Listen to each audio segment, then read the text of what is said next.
Hey, what's going on, guys? Mush back at it with another video. Got a lot to talk about in today's video, including the release of Catherine on PC. This is something a lot of us have been expecting. However, what's even more interesting is what Sega said about Atlus bringing more of their games over to PC. I know a lot of us are excited for Catherine coming over to PC, but what the majority of us saw with this announcement or with this rumor was that Atlus was finally opening their doors to PC, and of course Atlus has a lot of interesting IPs they could bring over to PC, so we'll talk all about that. We'll also talk about my thoughts on Catherine and that game coming over to PC, some PC port issues, which there doesn't seem to be too many, the pricing of the game, and the fact that it is Catherine Classic and not full body, so we'll talk all about that. Also, the Switch emulator just got a massive update. The official Yuzu guys have a video uploaded and they show Super Mario Odyssey running very, very well on Yuzu, so I'll take a look at that. And I also want to talk about what that means, because this is an emulator that's making a ton of progress while the Switch is in the prime of its life cycle. A lot of the times, like with the PS3 emulator, we're seeing that making a lot of progress, but that doesn't impact the PS3, since the PS3's life is already done. With this emulator, obviously there's some gray area with that. And then also, while the Steam Winter Sale has concluded, Humble has kicked off their great Humble Winter Sale. A lot of great deals a part of that, so I'll quickly give that a mention at the end of this video. First, let's talk all about Catherine Classic being released on PC. Not to a lot of fanfare, a lot of hype. Sega did a couple of cool teases with a lot of their older games posting sheep in the discussion Steam pages, so a lot of people saw Catherine coming out on PC, but it's not like they made an official Twitter announcement and like built up to the release, which I like to see. A lot of times with these older games coming to PC, they just release on PC randomly, and that's kind of what we got with Catherine Classic. It's not like this was a big release, and I do think in one sense Sega was kind of smart about this, because if they did heavily promote Catherine Classic for a PC release, everybody would have called them out on releasing Catherine Classic and not Catherine Full Body Edition, which is the remake to Catherine and is going to include a lot more content. That's not out yet, but it is looking to come to PlayStation 4 later this year, and hopefully with Catherine Classic being on PC, we'll get that version as well. Maybe we'll even get it as DLC to Catherine Classic, or we can get like a cheaper upgrade or something like that. We've seen PC games do that in the past. But right now, you can get the original game, and it is available for $19.99, which again, they've absolutely nailed the pricing on with that. Sega always gets the pricing of their games right.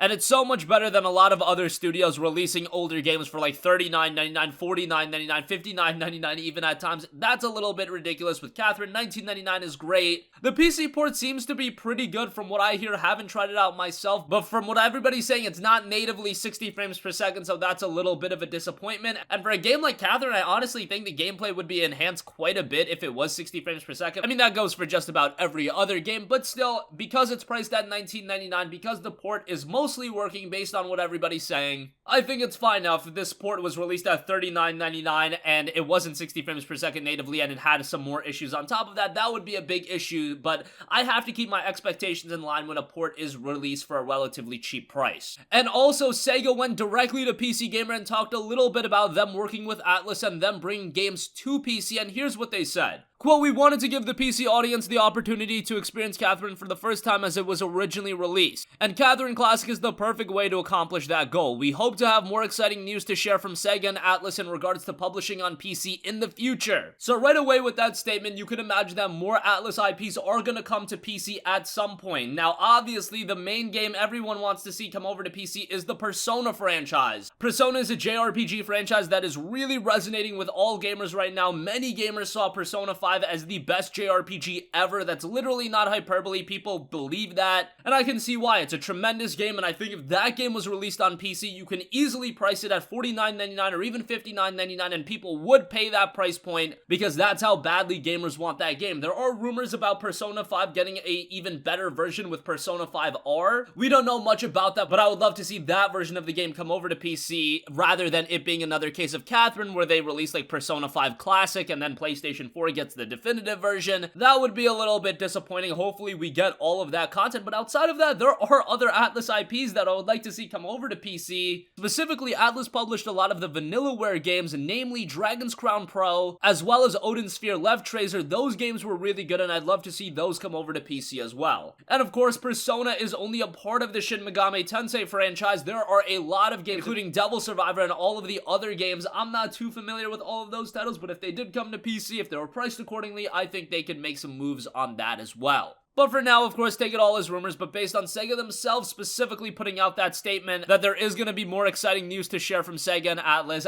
they're not dumb. They know the game that all PC gamers want is Persona 5, and maybe they'll pull out something like Yakuza, where right now they're releasing the Yakuza games one by one on PC. Maybe they'll go back to Persona 3, then they'll release Persona 4, and then they'll put out Persona 5 on PC. Personally speaking, I would like them to just release Persona 5 on PC because that's the game everybody really, really wants to play. Persona 4 and Persona 3 would be great, but everybody has the PlayStation 2 emulator if they really wanted to play those games. Persona 5 is beginning to be playable on RPCS3, so it'd be best if Atlus and Sega got the heads up on them and actually put a native version of Persona 5 on PC. That's the best route to go. And from what I've been told, Catherine's game engine and Persona 5's game engine aren't too far apart, so it looks like they are familiarizing themselves with porting Persona over to PC.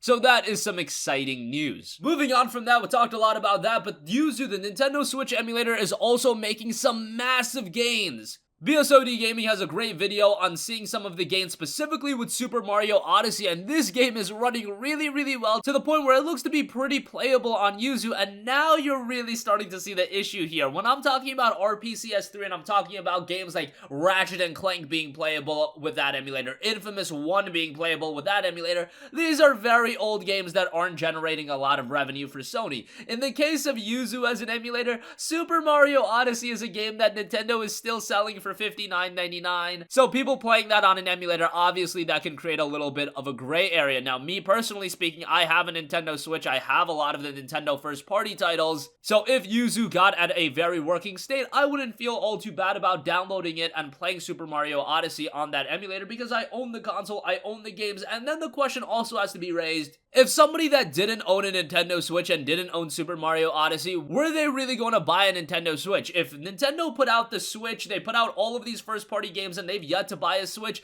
is Yuzu as an emulator really going to make that person say, oh, I don't want a Switch anymore, I just want to use Yuzu? Maybe that'll be the case for a small minority, but I think in the general sense, if people want something bad enough, if the games are there, they're just going to buy it, and I feel like Nintendo has done as good of a job as they could with putting out those first-party games to entice people as much as they can, which at this point, what other game are they really going to release to entice people to buy a Switch? I guess maybe a Metroid Prime 4, maybe the upcoming Fire Emblem, but in terms of the heavy hitters, the Nintendo Switch has already got a lot of those games, but again, I can see why there would be an issue, especially if like the upcoming Pokemon game would be playable on the emulator. All of these upcoming Switch games, if they were just fully playable on an emulator while the platform is at its absolute prime, well, yeah, that would be an issue, but it's still great to see Yuzu make a lot of progress. A large reason they are making a lot of progress is because of the Patreon page. They have 190 patrons right now. They're generating $720 a month, which isn't that much given all the work that they're putting in, but still, any kind of support I'm sure goes a long way, and they are making some rapid progress with this, so good to see that, and I'll definitely keep you guys updated with that. And lastly, I do want to give you guys a heads up that Humble's winter sale is live right now, so right after the Steam winter sale, Humble is dropping their own winter sale, which I think was a perfect idea. I really wouldn't have liked if everybody's winter sale was coinciding with one another. Green Man was already running their winter sale as Steam was running theirs. I think it was best for Humble to wait a little bit, and now we've got north of 1,000 games on sale over there with a lot of great deals. A lot of the deals we've become familiar with, like deals on The Witcher 3, that being down to $20, but I also see some great deals on like Monster Hunter World, that's down to $35.63. Dragon Quest 11 Echoes of an Elusive Age is down to $32.39. That's me being a Humble monthly subscriber, so if you're not a monthly subscriber, you're paying a little bit more. But also do remember with Humble, any purchase that you make, you get rewards back, so that goes directly into your wallet, and you could put that towards other games as well, so that's great, and essentially gets you the games even cheaper. Of course, I am partnered with Humble, and if you do use my link, I'll get a little bit of a back end. And then if you do shop on the Humble store, by the way, you collect stamps for every $5 you spend,